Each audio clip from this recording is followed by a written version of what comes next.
Alexandria Ocasio-Cortez's world collapsed when Sarah Williams picked up that phone and went live on television. AOC never lived in the Bronx, said her former neighbor during the shocking broadcast. She was a wealthy Yorktown Heights girl, and the entire working-class story is completely fake. With those words, America's most beloved progressive icon found herself accused of perpetrating one of the biggest political frauds in history. Sarah Williams had kept quiet for 20 years, watching from her modest apartment as her childhood neighbor transformed into a political phenomenon. But seeing AOC on television day after day, telling stories about growing up poor in the Bronx, about struggling to make ends meet, about understanding the pain of working families, had become unbearable. Williams knew the truth, and the truth was nothing like what America was hearing. The Williams family had lived next door to the Ocasio-Cortez residence in Yorktown Heights from 1995 to 2008, when Alexandria was between the ages of 5 and 18. As children, Sarah and Alexandria had played together in the spacious backyards of their suburban neighborhood, attended the same private swim lessons at the Yorktown Country Club, and even shared tutors for advanced mathematics during high school. Sarah remembered the Ocasio-Cortez house vividly, a stunning colonial-style mansion set on 2 acres of manicured lawn, complete with a 3-car garage, in-ground pool, and tennis court.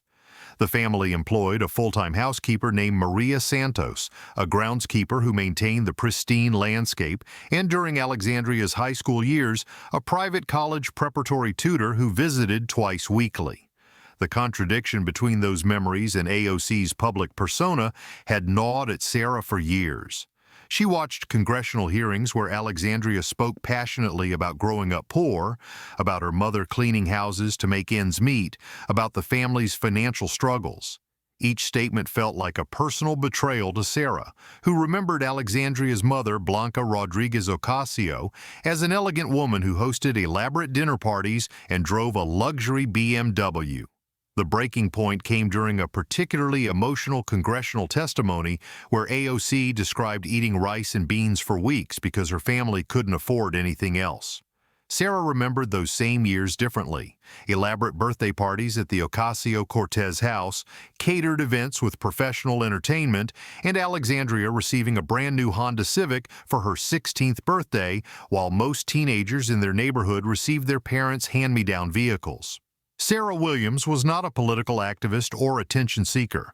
At 42, she worked as a high school mathematics teacher in nearby Mount Pleasant, lived quietly with her husband and 2 children, and had never given a media interview before.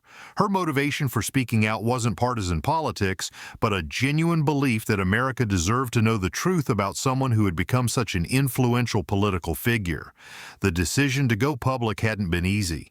Sarah spent weeks gathering evidence, digging through old photo albums, and reaching out to other former neighbors and classmates who might corroborate her memories.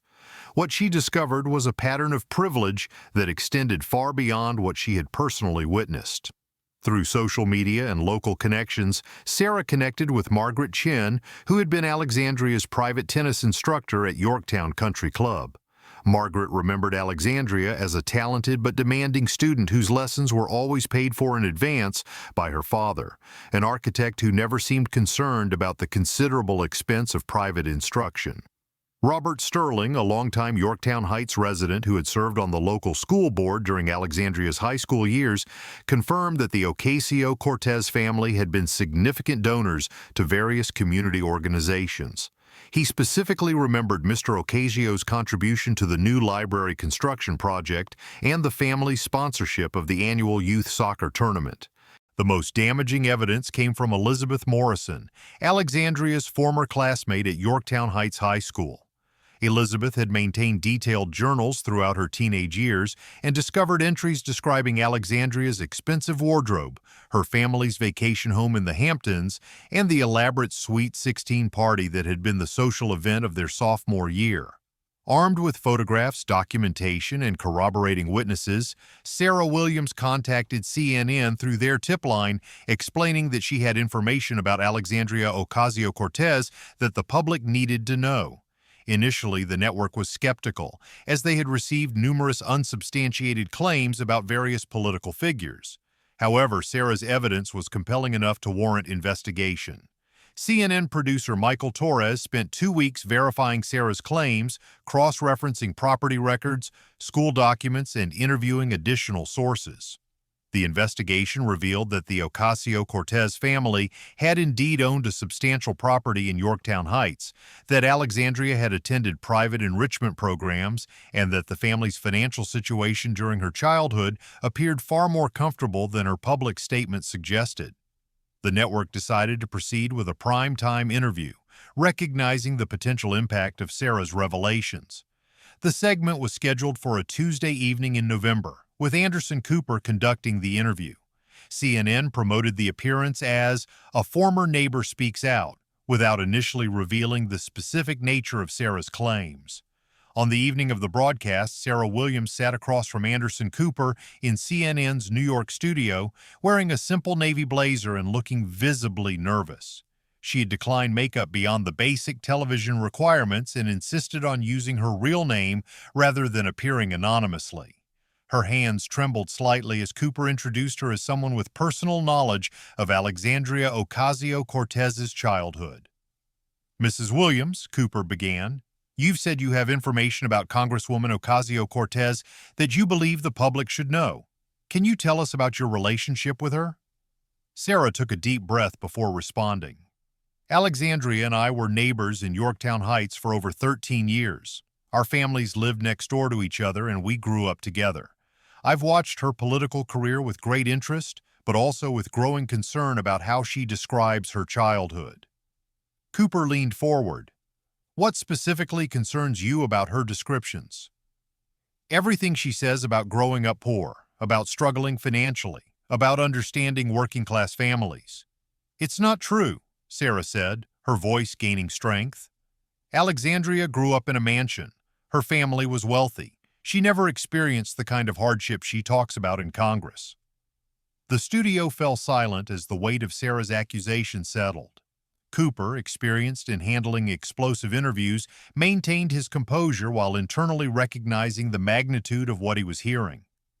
"Those are serious allegations, Mrs. Williams. Can you provide specific examples of what you observed during your time as neighbors?"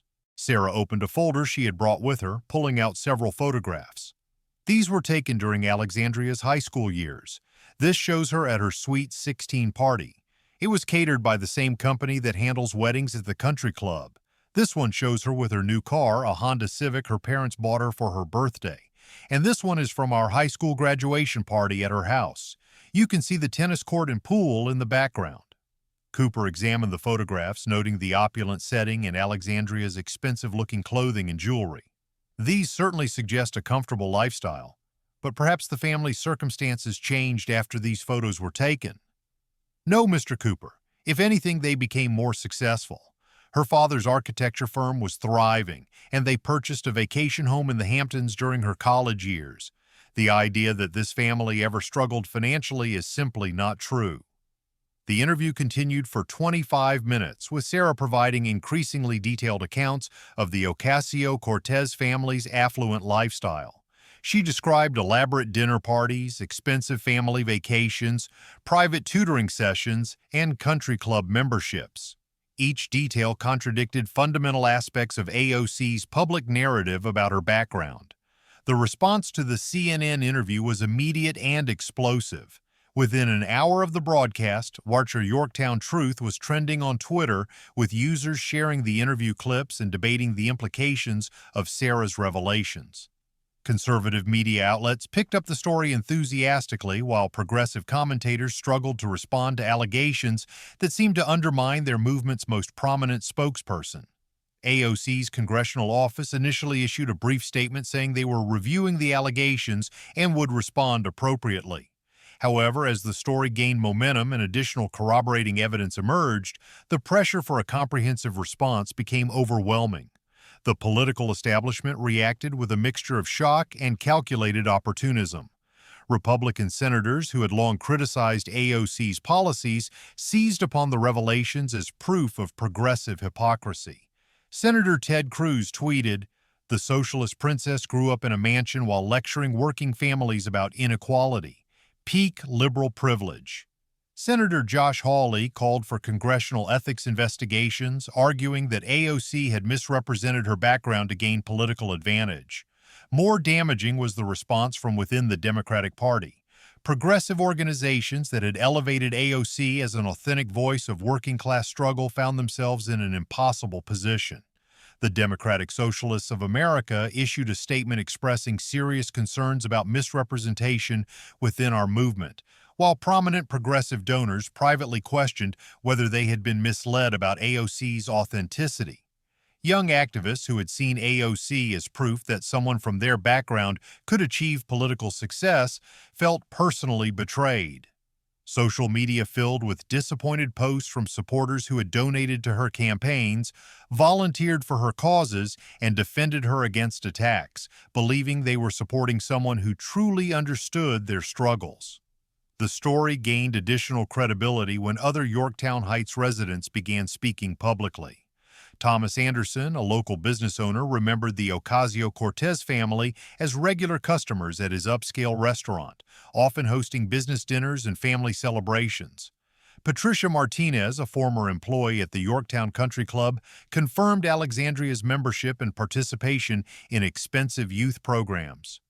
Most significantly, school records from Yorktown Heights High School revealed that Alexandria had participated in numerous extracurricular activities that required substantial financial investment, including international student exchange programs, private music lessons, and elite academic competitions that were typically accessible only to families with significant disposable income. The evidence painted a picture of privilege that extended beyond mere financial comfort. The Ocasio-Cortez family appeared to have been active participants in an affluent community's social and cultural life, with Alexandria benefiting from opportunities and experiences that were far removed from the working-class struggle she had described in her political career. AOC's silence in the face of mounting evidence became increasingly problematic. Progressive allies who might have defended her against unsubstantiated attacks found themselves unable to counter detailed, documented evidence provided by multiple credible sources. The longer she waited to respond, the more the narrative solidified around the idea that she had been fundamentally dishonest about her background. When AOC finally held a press conference to address the allegations, her response would become one of the most powerful political comebacks in modern history. But first, she had spent 3 weeks in strategic silence, not because she was scrambling for damage control, but because she was methodically preparing the most devastating counterattack Washington had ever seen. Standing in the Capitol building, surrounded by a diverse group of progressive colleagues and working-class advocates from her district, AOC didn't just defend herself, she turned the tables completely. Her opening statement was calm, measured, and absolutely devastating. "I want to thank Mrs. Williams for reminding America about an important truth," she began, her voice steady and confident. "Yes, my family moved to Yorktown Heights when I was 5 years old.